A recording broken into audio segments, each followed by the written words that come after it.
Hello guys, welcome back to my channel. आज मैं explain करने वाली हूँ एक हॉरर ड्रामा को जिसकी स्टोरी बहुत ही इंटरेस्टिंग है। ये ड्रामा एक ऐसे लड़के के बारे में है जो शापित है। इस ड्रामा में जो दिखेगा वो होगा नहीं और जो होगा वो कोई सोच भी नहीं सकता। तो बिना टाइम वेस्ट किए करते हैं इस अमेजिंग ड्रामा की एक्सप्लेनेशन को स्टार्ट। एपिसोड 1 के स्टार्ट में हम देखते हैं एक लड़की फोन पर अपनी फ्रेंड से शिकायत करते हुए कहती है कि टीचर ने सिर्फ उसे ही क्यों अकेले स्कूल में असाइनमेंट्स लाने को भेजा। तभी अचानक उसे म्यूजिक रूम से पियानो के बजने की आवाज आती है। वो अपनी दोस्त को बाद में फोन करने का बोलकर फोन कट कर देती है और म्यूजिक रूम की ओर चली जाती है। जब वो वहाँ पहुँचती है वो देखती है वहाँ कोई नहीं है, पर फिर भी पियानो के बजने की आवाज आ रही होती है। तभी उसकी नजर पियानो के सामने लगे मिरर पर जाती है जिसमें उसे एक लड़की पियानो बजाते हुए दिखती है, पर रियल में वहाँ पर कोई नहीं होता। वो मिरर वाली लड़की जो गाना बजा रही होती है वही सेम गाना म्यूजिक रूम में रखे पियानो पर भी बज रहा होता है। ये देखकर वो स्टूडेंट बहुत डर जाती है और वहाँ से जाने लगती है, पर वो चेयर से टकरा जाती है और चेयर के गिरने की आवाज सुनकर वो मिरर वाली लड़की की गर्दन घूम जाती है, जिसे देखकर ये स्टूडेंट की चीख निकल जाती है। और ये सारी कहानी ये लड़का जिसका नाम है ह्युनवू अपने 2 क्लासमेट्स को सुना रहा होता है। ह्युनवू उन्हें बताता है वो घोस्ट उस लड़की का था जो झूठे आरोपों के चलते मर गई थी। जब वो उन दोनों को उस घोस्ट का नाम बताने वाला होता है तभी उसकी एक क्लासमेट गाउन आकर उसे बीच में गुड मॉर्निंग बोल देती है। ह्युनवू गाउन पर उसकी स्टोरी बीच में डिस्टर्ब करने के लिए गुस्सा करता है। अब वो अपनी स्टोरी सुनाना कंटिन्यू करता है। वो अपने क्लासमेट्स को बताता है कि उस घोस्ट का नाम था मिन जी किम और उसका नाम जोर से बोलना मना है। उसके फ्रेंड्स पूछते हैं कि ऐसा क्यों। ह्युनवू बताता है जो भी उसका नाम लेता है वो उसकी पीठ पर लटक जाती है और अपना सर उल्टा कर देती है। फिर वहाँ पर ह्युनवू की एक और क्लासमेट की एंट्री होती है जो इन लड़कों को चिल्लाकर डरा देती है। इस लड़की का नाम होता है गुहारी, जो इन लड़कों के डरने पर इनका मजाक उड़ाती है और ह्युनवू उस पर गुस्सा हो जाता है। अब हमें एक और स्टूडेंट पाक जो मिन दिखाया जाता है जो कि कॉरिडोर से क्लास के अंदर आ रहा होता है। वो क्लास के बाहर विंडो से गुहारी की बातें सुनता है जो अपने दोस्तों से कह रही होती है कि वैसे तो उसे भूतों में कोई विश्वास नहीं, अगर सच में कोई ऐसा भूत होता भी है तो वो चाहती है कि वो घोस्ट एक हैंडसम सा लड़का हो जो उसके प्यार में पड़ जाए। अब जूम इन डोर ओपन करके क्लास के अंदर एंटर करने वाला होता है, पर अचानक से वो घबरा जाता है क्योंकि उसके हाथ के ऊपर कोई अपना हाथ रख देता है और ये हाथ किसी और का नहीं बल्कि एक फीमेल घोस्ट का होता है। अब ये सीन यहाँ कट करके हमें क्लासरूम का सीन दिखाया जाता है जहाँ क्लास में टीचर सभी स्टूडेंट्स से कह रहे होते हैं कि नेक्स्ट मंडे को उनकी जो प्रेजेंटेशन होने वाली है क्या उसके लिए सबने अपने अपने ग्रुप्स बना लिए हैं और सब स्टूडेंट्स हाँ बोलते हैं।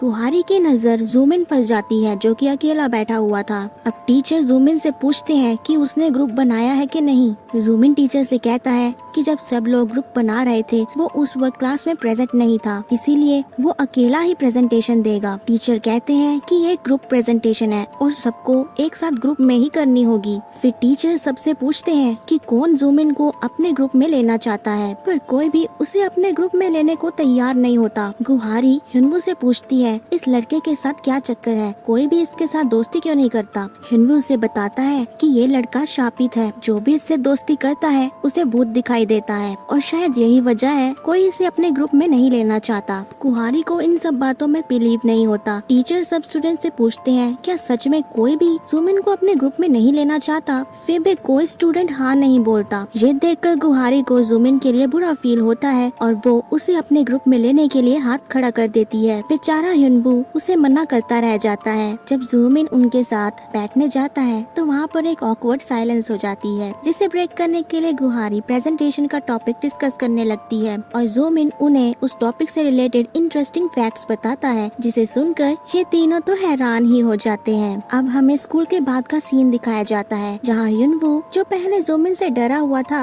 अब वो उससे खुलकर बातें कर रहा होता है। वो दोनों गेम्स की बातें कर रहे होते हैं। ह्युनवू को जूमिन के साथ इतनी सारी बातें करता देख गुहारी गाउन से कहती है ये वही ह्युनवू है ना जो अभी थोड़ी देर पहले जुमिन से डरा हुआ था। और अब देखो गुहारी गाउन से कहती है कि आज कितनी गर्मी है और उसे बहुत प्यास भी लग रही है। अब वो चारों एक दूसरे को बाय बोलकर हॉस्टल के लिए निकलते हैं, पर जाने से पहले जुमिन गुहारी को जूस देता है क्योंकि उसने गुहारी को गाउन से बोलते सुन लिया था कि उसे बहुत प्यास लगी है। अब दोनों बॉयज अपने हॉस्टल के लिए निकल जाते हैं और गुहारी उस जूस के कैन को देखकर सरप्राइज हो जाती है क्योंकि वो कैन बहुत ही ज्यादा ठंडा होता है। रात में गुहारी हॉस्टल में अपने रूम में सेल्फीज ले रही होती है और वो गाउन से कहती है कि क्या वो इतना पढ़कर बोर नहीं होती। गुहारी गाउन से पूछती है कि क्या कोई इंसान अपने बैग में रेफ्रिजरेटर लेकर घूमता है। गाउन उसे पूछती है तुम क्या कहना चाहती हो। गुहारी बताती है जो जूस का कैन सुमिन ने उसे दिया होता है वो बहुत ज्यादा ठंडा होता है। गाउन कहती है कि शायद उसने थोड़ी देर पहले ही उसे खरीदा हो। गुहारी कहती है कि उसे बहुत भूख लगी है और उसने ऑनलाइन फूड ऑर्डर किया है और डिलीवरी बॉय आने ही वाला है। गाउन उससे कहती है कि इस वक्त ये वक्त तो सोने का होता है, पर गुहारी तो गुहारी है, उसे तो बहुत भूख लगी थी।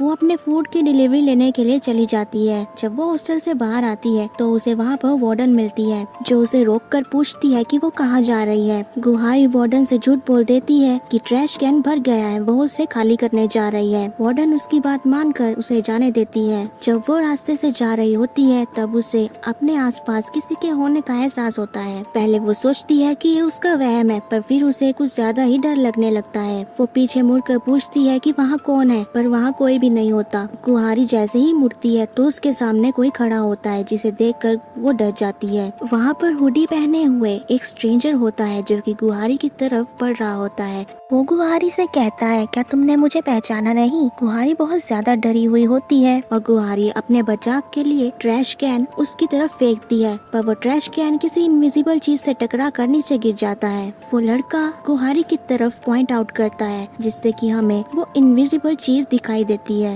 ये देखकर लगता है कि वो लड़का उस इनविजिबल चीज के आगे नहीं आ सकता, इसीलिए वो वहाँ से चला जाता है और पलक झपकते ही वो गायब हो जाता है। ये देखकर गुहारी एकदम शॉक्ड हो जाती है। फिर हमें नेक्स्ट डे का सीन दिखाया जाता है। गुहारी स्कूल के प्लेग्राउंड में बैठी होती है और वो कल रात के इंसिडेंट और उस लड़के के बारे में सोच रही होती है। गुहारी कहती है कि कल रात वो कौन था, क्या वो कोई भूत था। उसे बहुत ज्यादा नींद आ रही होती है क्योंकि वो उस इंसिडेंट के बाद ठीक से कल रात को सो नहीं पाई थी। तभी वहाँ पर जुमिन आता है और वो गुहारी को विटामिन पिल्स देता है। वो उससे कहता है कि तुम कल रात ठीक से सोए नहीं, ये ले लो, तुम्हें अच्छा फील होगा। गुहारी उससे पूछती है कि तुम्हें कैसे पता कि मैं कल रात को ठीक से नहीं सो पाई। जुमिन कहता है कि तुम्हारा चेहरा बता रहा है। अब यहाँ पर एक स्टूडेंट आता है जो गुहारी से कहता है कि टीचर ने उसे स्पोर्ट्स रूम से बास्केटबॉल लाने को कहा है। स्पोर्ट्स रूम से चीजें लाने की ड्यूटी गुहारी की होती है। सुमिन गुहारी से कहता है कि तुम यहीं आराम करो, मैं ले आता हूँ, और वो स्पोर्ट्स रूम की तरफ चला जाता है। गुहारी उसे पीछे से रोकते हुए कहती है कि ये मेरी ड्यूटी है और वो भी उसके पीछे पीछे चली जाती है। गुहारी स्पोर्ट्स रूम में पहुँचती है पर वहाँ पर जुमिन नहीं होता। वो उसका नाम पुकारती है पर उसे कोई रिप्लाई नहीं मिलता। तभी गुहारी को